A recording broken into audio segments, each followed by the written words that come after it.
Tell us your ideas. What's your thoughts? Express your opinion.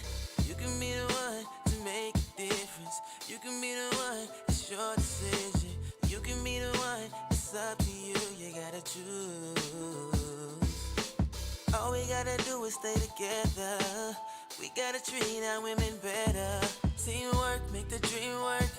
I'm sick of seeing RP painted on the front of a t-shirt. Instead of talking down on the next man, give him a hand and help him get back up.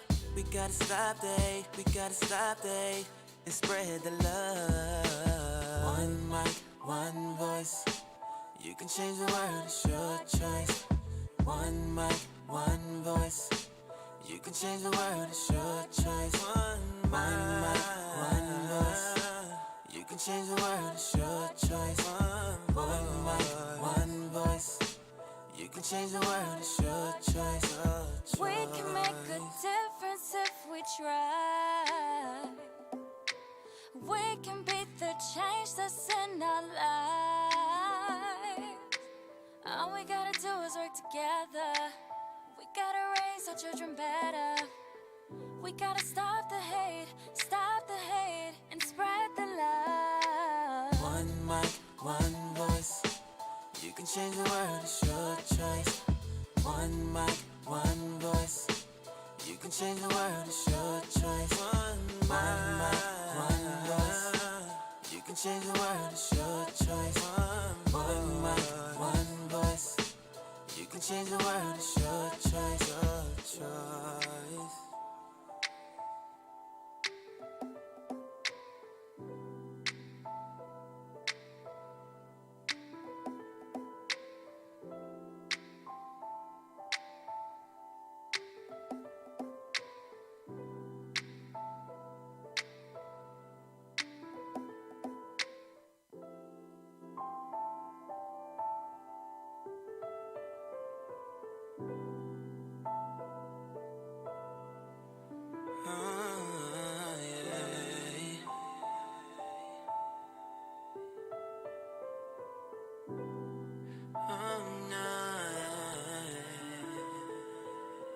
One mic, one voice, you can change the world, it's your choice.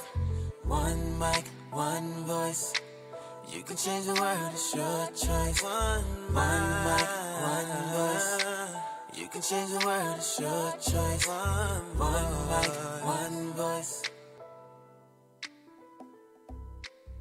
Welcome to the One Mic, One Voice show, building the collective conscious, a show that is created to give space where your voice, ideas, and informed opinions can be heard, appreciated, and debated.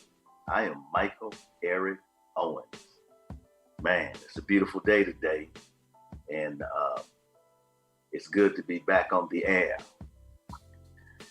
I have a deep discussion that I want to go into today. We have to have these conversations. They are necessary. We can't avoid these conversations. And why we see all around the country this press for change, this movement for change, this call for change, these utterances and growing desires for change. Do we really want change? That's the question. Do we understand what change entails? You know, it's interesting because when I started doing my research for this particular show, I started looking at all the articles out there and the TED Talks and all of the research papers and I noticed that change is normally talked about on an individual level. In other words, it has a lot to do with the self. And while this show is not about changing the individual, which is important, I'm talking about changing a society and the challenges that comes along with that. I looked at when you look for change, you find topics like diversity and inclusion. You find social justice change. As I mentioned, personal change, embracing multiculturalism. You'll see things like corporate social responsibility. There are thousands of talks and thousands of articles published about change. But the funny thing is, there is nothing really published that I could find about societal change, about the moment that we are in right now. And that tells me a couple of things. Number one, it tells me that there was not an anticipation for arriving at this moment. And number two, that we don't know how to change in this moment. It's one thing to air grievances. It's one thing to articulate the problems that our society faces when it comes to race. But it's a whole nother thing to say what needs to be done. And that's what I want to talk about today. I want to give you 7 things that are required for the history of racism and oppression, discrimination, bigotry, white supremacy. I want to give you 7 key things that are required for this nation to change. Again, university lectures, online courses, conferences, countless videos are out there about change, but not about this specific change I'm talking about today. After generations of street protests, sit-ins, organized marches, voter registration drives, legislation being passed, the first Black president, we are still here. Still in the quagmire of racism and oppression. Think about that for a moment. Think about the history and the legacy of opposition to white supremacy and racism in our country. Think about the opposition to lynching, not just the protests, but the articles written. Ida B. Wells was critical in this area. Think about the March on Washington and the bus boycott and the campaigns in the South and the freedom rides and the campaign in the North for workers' rights. Think about the fight for fair housing. Think about all of the lives that have been lost in opposition to racism and oppression. Think about the Underground Railroad, and contrary to what Kanye West talked about, Harriet Tubman was a hero and she did free slaves. It's a simple truth. But just think about those who ran for their lives and think about those who died trying to vote and all of that has transpired up into the moment we're at right now where people are marching and protesting, yet we are still here in this quagmire of racism and oppression. The question is, why are we still here? That's the question. Why are we still here? After all of that, we're still in the same position. Now, some will argue, I know this, they will argue that we've come a long way, that things are not what they used to be. Really?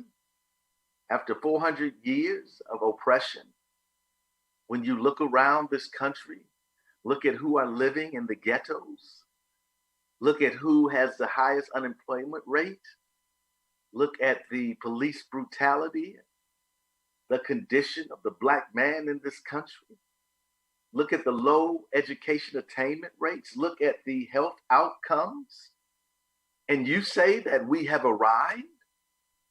No, no. We have exchanged change for economic change.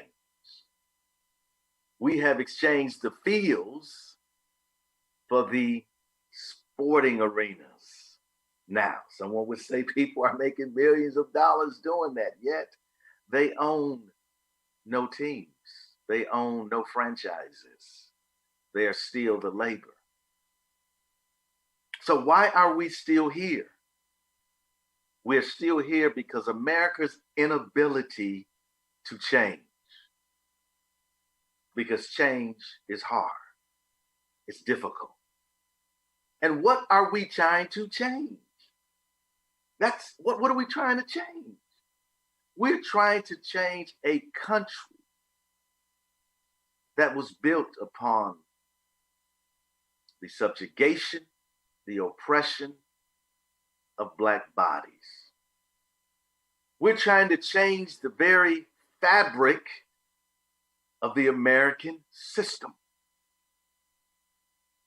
The fabric has been sewn together, weaved together by the blood, sweat, and tears of Black people. That's what we're trying to change. And it's not like it happened yesterday. Again, I said 401 years. So how do you change something that has been in practice for that long? It won't be easy. That's when I see people out there protesting and they're raising their signs and they're on fire and they are outraged. You can't stay outraged. That passion will not always be there. Because, get this, folks, it didn't just take us 1 year to get here. It took us a long time, generation after generation after generation. Do you think that we're going to change this situation overnight? Do you think that a single protest is going to change it? I would even question how much the protest has shaken the minds and the hearts of those in charge. You see, in the past, they have been successful in just waiting it out, letting it go.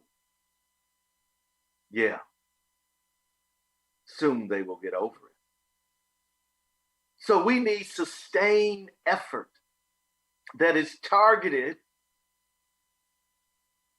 on accomplishing certain things that I will lay out for you in just a moment. But I want to dismiss this idea that somehow we're going to get there soon. We are not. There is a system that runs by itself that many people are in denial about. The invisible system of oppression that many refuse to acknowledge. How can we break the back of this system? Yeah. It's going to take a while. It's going to take leadership like we've never seen before. Matter of fact, it's going to take leadership like I don't really see right now. I hear a whole lot of people talking, but I don't see a whole lot of leadership. Aren't you tired of the rhetoric? Aren't you tired of the promises? Aren't you tired of people saying we just need more reforms? Aren't you tired of that? Again, why are we here? America's inability to change. In order to change our society and all of what that encompasses, first of all, we need to acknowledge that the problem exists. Now, you might think, well, that seems very simple. Yes, simple. But why are people saying that slavery was a long time ago? Why are people simply saying that when a black man is killed, he should have just complied? Why are people still saying stop and frisk was not a bad deal? Why are people saying pick yourself up by your own bootstraps? This is America. You can be whatever you want to be. Why are people saying you had your first black president? What more do you want? Because they will not acknowledge that we have a problem. They won't acknowledge the problem. The powers that be have been in denial or have justified this racism and oppression to keep from recognizing and losing the benefits of this problem. You see, if you acknowledge that the problem exists, that's the first step. Yet as a nation, we have not acknowledged that there is a problem, that there has been a problem. And until we acknowledge, we can't move forward. We can protest till we're blue in the face. Until there's an acknowledgement of the wrong that has been done to black and brown people in this country, we can't go any further. So when I hear people talk about change and how we need to change this and how we can change, listen, we can change, we can enact a law. But if we don't acknowledge problem that was the impetus for the law, we will never solve the problem. And I'm going to get into those kind of things that were passed briefly. We must acknowledge and say, yes, there is a problem. And the problem was created when we enslaved folks. Matter of fact, we can go even farther back. The problem was when we invaded folks. Okay? And then we enslaved people. So we must acknowledge this problem. Number two, we must understand that those charged today cannot solve it. They cannot solve it.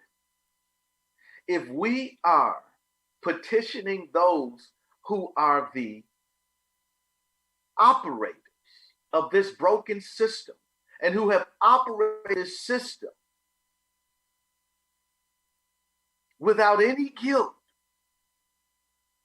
without any remorse, without any acknowledgement what this system has done to black and brown people, if we are petitioning these people for change, it will never happen. They can't get it done. They will fail just like those before them. Because in order to get in this system, you had to be accepted by the system. In other words, you had to agree to play by the rules of this system. Yeah. You had to be a collaborator of this system. And anybody that is in this system that will say otherwise are lying to you. Am I saying everyone in the system is corrupt? That's not what I'm saying. But I'm saying they have turned a blind eye for their own personal gain, for their own benefit. Right? Only when they finally realize that it can be no longer ignored because of civil disobedience. That's the only thing that has gotten their attention. Notice that. When have you seen those in the system, about those in the political arena, those in the corporate arena, those in the higher education arena, those that have the power to bring change in our economic policy, in the legal environment, those who have the power to bring change, when have you known for them to get in and say, hey, look, we need to change this system? They don't. But when they are pressured, when we put pressure on them, when we make it uncomfortable, when it's at the point where they cannot ignore it, you know what they say? Oh, we need to reform. Yeah, let's reform the system. Let's make some tweaks to the stuff. We're asking for more than that.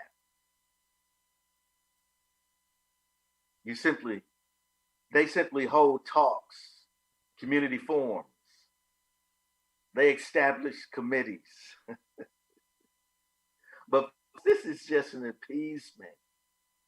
This is a strategy that they have employed throughout generations. And frankly, it's lazy on their part. But they do this because they don't know any better. They don't know what to do. They're lost. They're incapable, again, of solving the problem. They're not ready. They lack knowledge.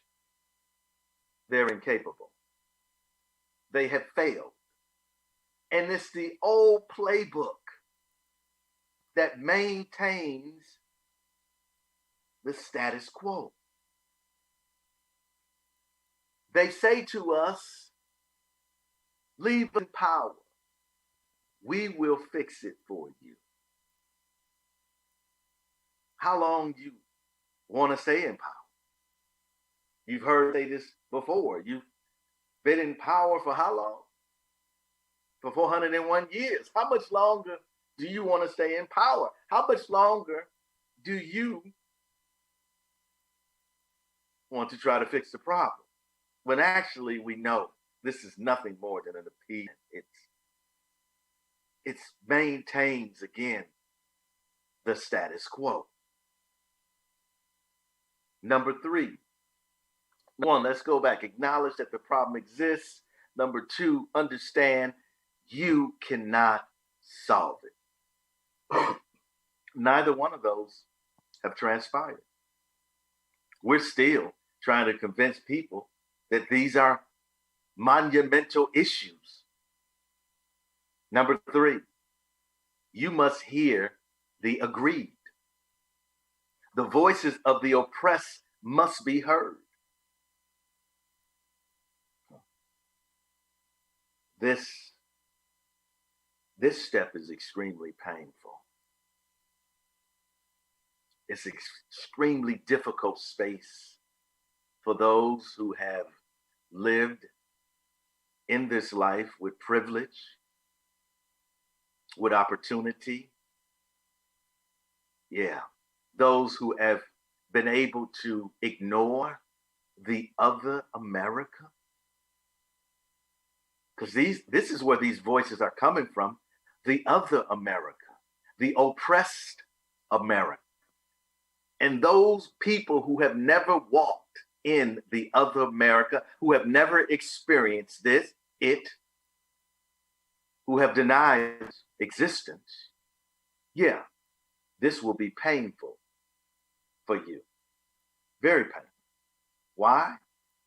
Because truth is painful. Truth is difficult. Truth is very hard to accept. I don't know if our country has the ability to go through this step. I mean, we can't have the conversation. People are uncomfortable when you bring it up. How do you listen to the voices of those who are oppressed? First of all, you understand that it is their experience. It's not your experience. Second of all, you have no opinion about their experience. That's why it's their experience. You cannot judge their experience. You have no right to judge their experience. Furthermore, you are in the listening mode, not in the talking mode, in the listening mode. And if you are of a rational-minded person, a caring person, then you will have empathy for their voices.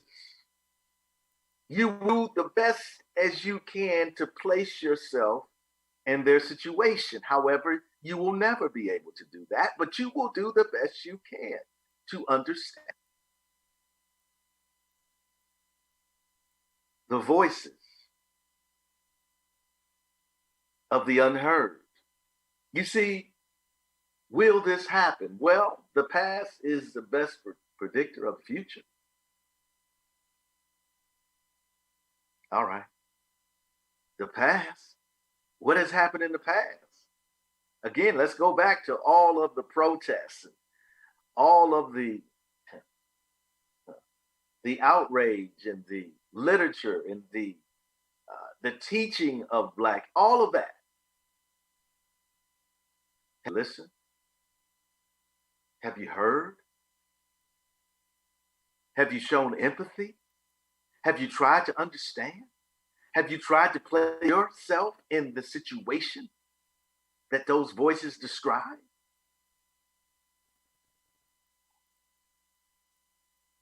Listen, folks. If we don't listen and hear, we will never bring change. We will never bring change. I'm always amazed when I talk to people that they seem to have all the answers, but they're not part of the oppressed. You see, it is those who are inflicted with this pain that know the answers, that understand the solutions, that need to be employed. It is not those outside of the other America. You don't get it.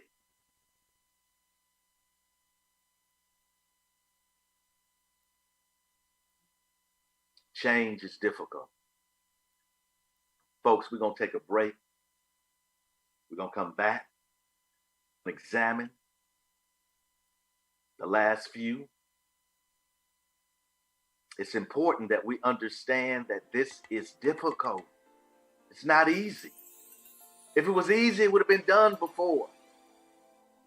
It would have been solved after the March on Washington. It would have been solved. After all the protests, it would have been solved. With the legislation, it would have been solved. This is difficult. Hang in there, folks. We'll be right back.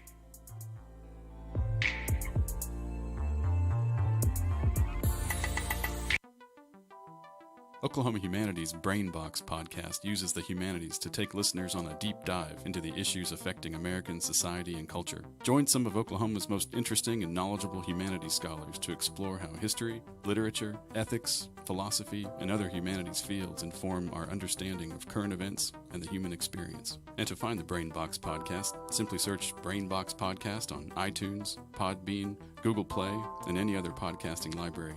If you have any ideas or comments rattling around in your noggin, email us at brainbox@okhumanities.org.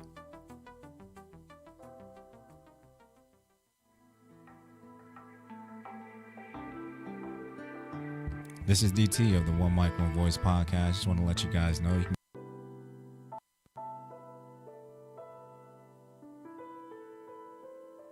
This is Dr. Laura Gillot, and when I listen to podcasts, I always listen to the One Mic, One Voice show.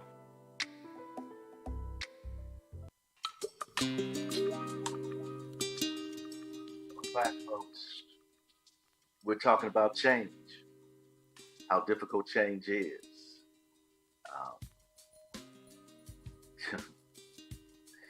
And I look at some of those faces that are marching.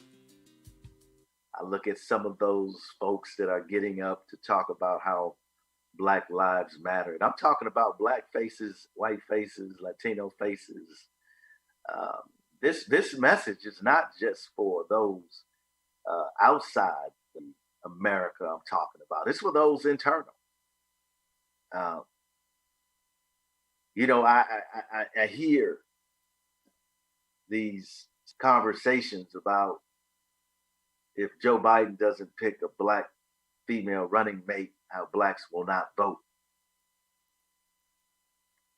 That concerns me because you don't understand how difficult change is. And you don't understand that doing your due diligence as a change agent is to vote. It's to vote.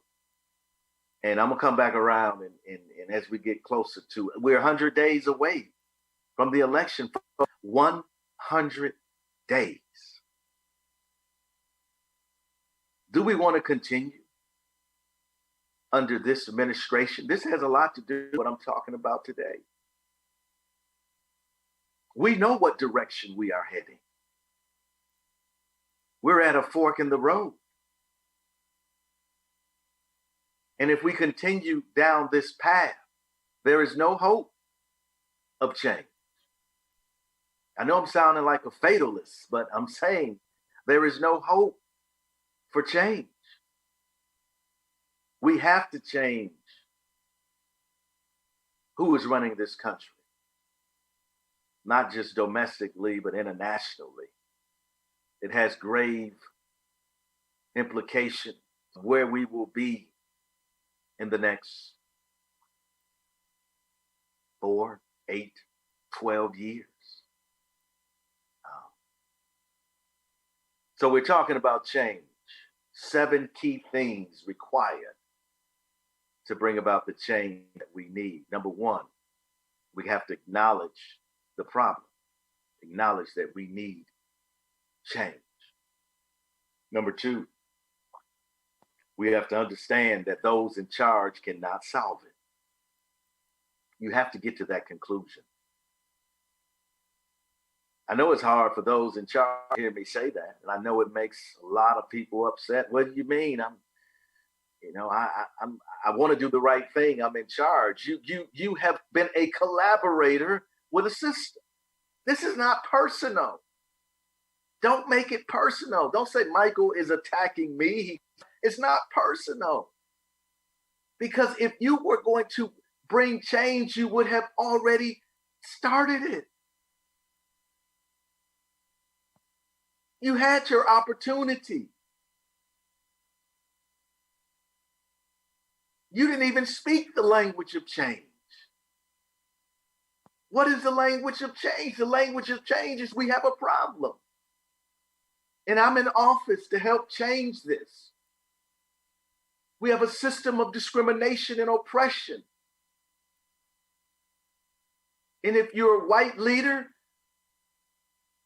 I'm living with privilege, and I recognize that. And it's my role to change that. You haven't even been speaking the language of change. But yet, you want to lead us into this change. No. No. No. You can't do it. You can't do it. And if you were honest with yourself, you would be in agreement. And you would resign. But that takes courage. And that takes humility. Yeah. Okay. Understand you cannot solve it. Number 3, you must hear the agreed. We talked about that. Number 4. Right. Number 4. You need to be guided and directed in how to understand these voices. You see, just because you hear doesn't mean you understand. Just because you hear doesn't mean that you know to change your behavior, your posturing. Just because you hear doesn't mean that you somehow lose the ability to use microaggressions. Just because you hear doesn't mean that you do not still have implicit biases. You think you know what you do, but you simply don't know the truth. You don't. Listen, although this country has enacted the Civil Rights Act, the Voting Rights Act, anti-discrimination laws, affirmative action, we are. Are you suggesting to me today that they have not heard the groanings and the cries of those who have been protesting throughout generations? Are you telling me that Dr. King and others, that they were unclear about their message? No, they have heard. But we are still here. They never allowed for these voices to direct them and how they should respond to them, what their behavior should be, how they need to change. You see, if you hear something that challenges you, you should be affected by that. You should internalize that. You should meditate on that. It should change you. That's what growth is all about. Receiving the information, challenging what you think to be real or truthful. You in that analysis, you determine, whoa, I haven't been looking at this right. Or maybe I was taught wrong. Or wow, this is new. I need to embrace this. I need to change. No. That has not happened. Number 5. The nation must apologize. Officially apologize. Followed by a federal week in Washington commemorating the contributions and value of Black life, and get this, live on TV. A public spectacle. You say, why live? Well, man, y'all showed up. Well, I mean, y'all. But people showed up for live lynchings. It's public. When the dogs and the fire hoses, and that was all on national television. Well, let me bring it current. George Floyd. That was covered around the world. Yes, we need a public display of the repentance of this nation for what it did to Black and brown people. An apology, an acknowledgement. I know there are certain states that have apologized for slavery. I'm talking about something deeper. I'm talking about an apology that acknowledges the racism and oppression against Black people for 401 years to this day. That acknowledges that not only slavery was wrong, but convict leasing was wrong, Jim Crow was wrong, Black codes were wrong, voter suppression was wrong, the infusion of crack cocaine in the Black community was wrong, stop and frisk was wrong, mass incarceration is wrong, private prisons is wrong. I want an acknowledgement that redlining was wrong, housing discrimination, of residential covenants were wrong. I want an acknowledgement of generations of oppression done to Black and brown people. A real repenting. That's what this nation needs. We can only get to racial reconciliation through a true repentance. Elijah said, do you find it hard to change the mindset of certain societies when those who run our country have the same thinking of white supremacists? Yeah. Again, your question correlates with those who have collaborated with the system. Change the mindset. See, some people are of the view that if we can simply convince you that you will do different, that if we can show you enough evidence, then you will do different. Laquan McDonald, Chicago, 16 shots. You haven't seen the documentary, I'd suggest you do. 16 shots. He was shot 16 times. He was walking away. Walter Scott, South Carolina, shot in the back. Breonna Taylor, sleeping in her own house, shot to death. Ahmaud Arbery, shot to death. And then again, the display of George Floyd. Okay, the convince them. How much more evidence do they need? No, they will never be convinced. You see, because it goes back to what we said with number one, you have to acknowledge that there's a problem. They will never be convinced. Why? Because they benefit. It's too painful. It is costly. Think about it. If a leader that has the ability to bring about change acknowledges this problem, those that have voted him in office will what? His or her in office will what? Will turn on him. That's not why I put you there. That's not why I put you there. And they know why they are there. It is costly. It is painful. And trust me, their lives are not affected by this.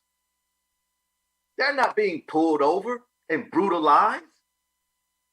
They're not being stereotyped. They're not being followed when they go into a store. They're not being racially discriminated against when they try to apply for a job. They're not. They don't have these experiences, so they can ignore them. It doesn't benefit them. See, that's true leadership. When you do something for others that you don't benefit from, that might be costly to you. You say, well, who would do that? Jesus did it. Jesus' sacrifice was for who? It was for the world. It wasn't for him. According to the book, he was already God. He was already in paradise. It was him that came for us, for the world, if that's what you believe. He did something. He paid a price. And most of these people are running around saying they Christians. Let's keep it real. Most of them are running around saying, yeah, I'm a Christian. I believe in God. But you won't sacrifice. You won't pay a price for the betterment of society, for those who have entrusted you to do the right thing, because it's costly. Hippocrates. You're a hypocrite. And so I say to you, no, Elijah, we cannot change their minds. We cannot change their minds. They've met with all types of groups and had all types of conversations. If they were going to change their minds, they would have did it a long time ago. They have shown us who they are and what they are. Elijah also goes on to say, you would think it wouldn't matter who Biden chooses. The goal should be removing the hatred that is currently running our country. Yeah, I mean, this is a very crucial time, crucial election. We must be committed, no matter what, as Malcolm X said, at any cost, to make sure we change the trajectory of politics in this country. Not that that's going to change everything, but it's a start. It's a start. So that was number 5. The nation needs to apologize. Number 6, create a racial equality czar on the federal level. Supported with a staff and funding to oversee the dismantling of white supremacy in this nation. We need to make white supremacy the number one enemy, not Al-Qaeda, not immigration. Okay. White supremacy. Why do I say that? Because white supremacy is the base of this system. Now, see, some people think when you talk about white supremacy, you're talking about the Ku Klux Klan. You're talking about neo-Nazis, skinheads, and all that. Yeah, that's part of the group. But white supremacy is based upon the superiority of the white race over all others. So whether white supremacy is when I don't get a job simply because of the color of my skin. White supremacy is simply I don't get a loan because of the neighborhood I live in, although I can pay the loan off. White supremacy is when I walk into a store and the clerk assumes that I'm there to steal something. White supremacy is organizations, but it's also a mindset. White privilege is birthed out of white supremacy, where you see everything through a white lens, and your world is normalized, and those who don't fit are deficient. So until we make white supremacy, until the president of this United States come out and say white supremacy is our number one enemy. And I'm going to create a racial equality czar to dismantle across this nation the structures and the system of oppression. Dismantle, not reform. Y'all here to say, when you hear people out there saying we need some more reforms, listen, folks, they're lying to you. We need a moratorium on that word. We don't even need to use it, because what it translates into, status quo, more of the same. Especially when these reforms are coming from the very corrupt organization. How can a police department reform itself? Come on. Are we that ignorant? Are we that foolish to believe that these organizations are going to take it upon themselves and do the right thing? Oh. After years of getting away with it? Why? It serves no purpose for them. Especially when you see these organizations. Oh, Oklahoma City. Let's talk about Oklahoma City for a moment. Police department. Let's talk about that. Second in the nation in shooting, per capita in shooting, minorities. They just got an increase in budget. When all other city departments, from what I've heard, were cut. What message does that send? Reform. I'm like, Alvin, practice? You talking to me about practice? You talking to me about reforms? That's silly. Don't fall for that trick. Lisa says, a 7-step program for change, very similar to a 12-step model. The addict cannot change if they don't acknowledge they have a problem. Making amends is a key component of recovery in 12 steps. So true. So true. I mean, that you got to say I got a problem. We can't move beyond that, folks. And we have people out here. Jews will not replace us. Charlottesville. Oh, there's good people on either side. Are they acknowledging the problem? Okay. Tree of Life Synagogue. Mother Emanuel. The Sikh Temple in Wisconsin. Are they acknowledging the problem?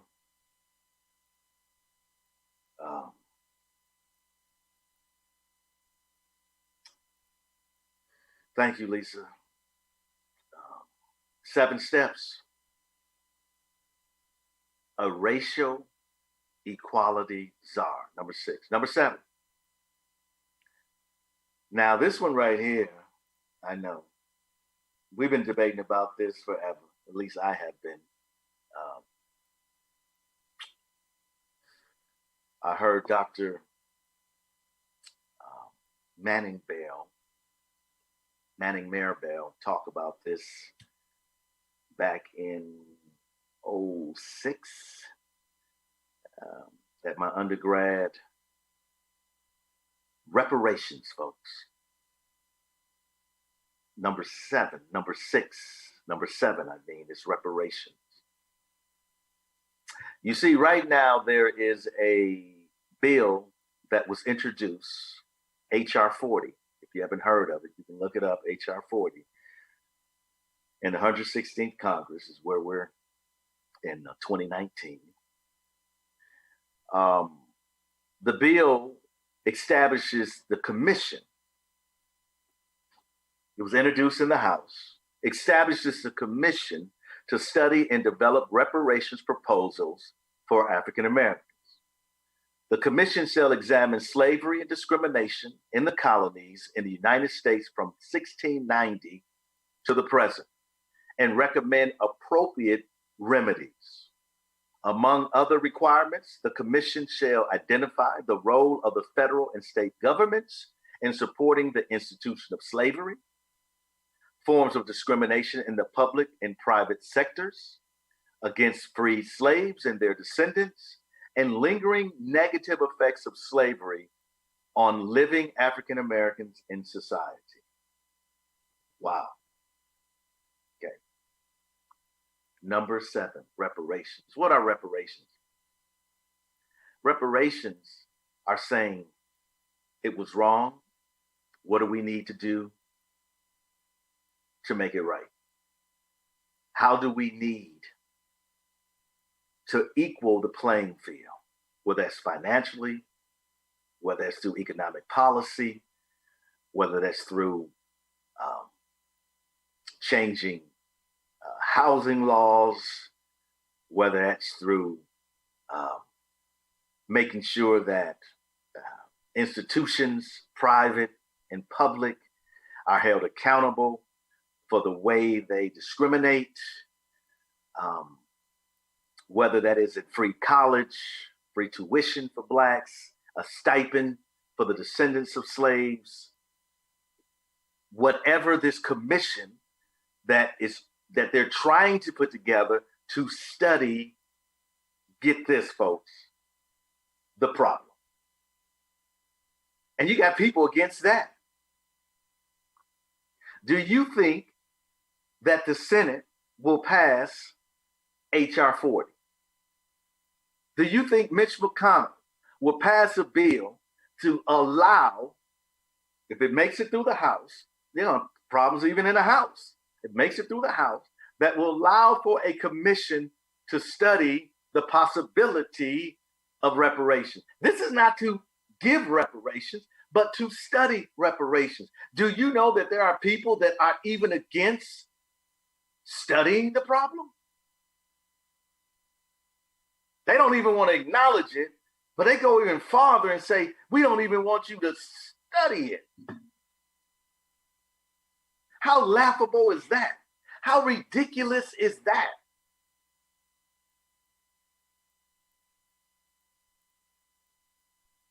Change is difficult.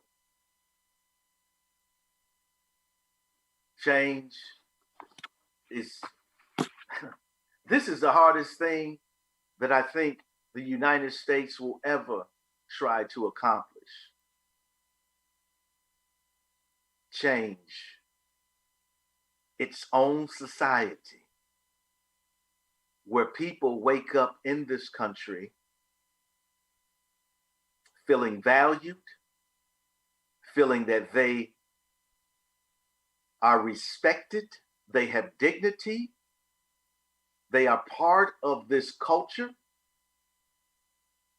and that they are accepted as members, not because of the color of their skin, but because of who they are. Number 1, we must acknowledge the problem. Number 2, we must understand that they cannot solve it. Number 3, we must hear the aggrieved, those voices of the oppressed. Number 4, they need to be guided in how to respond to these voices. Number 5, the nation must apologize. And followed by a federal week in Washington commemorating the contributions and value of Black life. Must create, number 6, a racial equality czar. And number 7, reparations. You think all that is easy? No, it is not. And I know you know it's not. Matter of fact, you might say, Michael, how is that going to get done? Well, let me say this. If it doesn't get done, nothing will change. How bad, how desperate, how thirsty, how hungry are we for change? How much longer can we be a witness to the horrors that we see? Do you want to see another George Floyd? Do we want to see another great person like Congressman Lewis pass on without seeing the change that he fought so diligently for? Are we at the point of such discomfort that we cry in unison that change is not an option? It is a necessity. As we look around our country and we see that it is not the country we want it to be, as we imagine and envision a new America where our brown and black brothers and sisters can walk our city streets, can walk into our establishments, can attend college and walk in corporate boardrooms without feeling that they are less than. When our white brothers and sisters are tired of the unearned privilege that they receive each and every day, when they will say, I'm no longer. When they will acknowledge this privilege and work to dismantle it, then we can begin on this journey for change. We're not on the journey. Let me repeat that. We're not on the journey. Change is in the distance. Remember I said it's a fork in the road. Where we're at right now, really our most important decision, nothing's going to happen before November. Our most important decision is in November. On the left road is Donald Trump. On the right road is Joe Biden. We're standing at that fork that would present to us the opportunity for change. Understand what I'm saying. The opportunity for change. If we go left, we know what we get. No change. If we go right, we might not get any change. But we have the opportunity for change.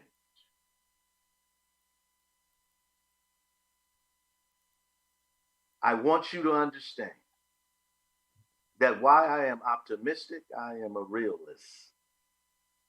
And I know that many do not have the courage or the fortitude to hang in and to fight for change that is lasting. But I'm asking you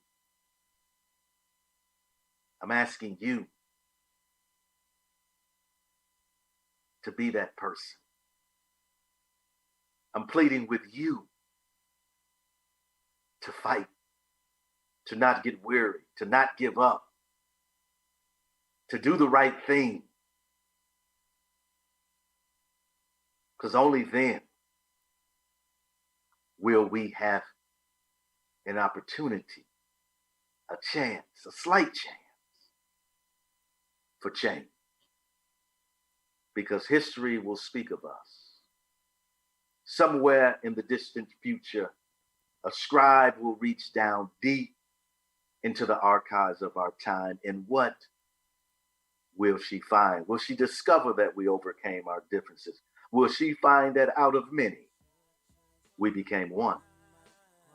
Or will she find that we solved nothing and remain a divided people? Yes, history will speak of us. If we try, we can beat the change that's in our lives. All we gotta do is work together. We gotta raise our children better. We gotta stop the hate, and spread the love. One mic, one voice. You can change the world, it's your choice. One mic, one voice. You can change the world, it's your choice. One mic, one voice. You can change the world, it's your choice. One mic, one voice.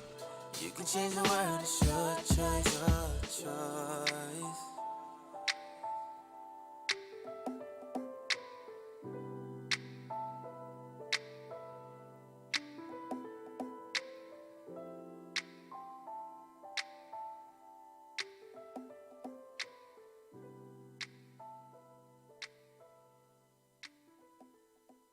Thank you for downloading the One Mic, One Voice show.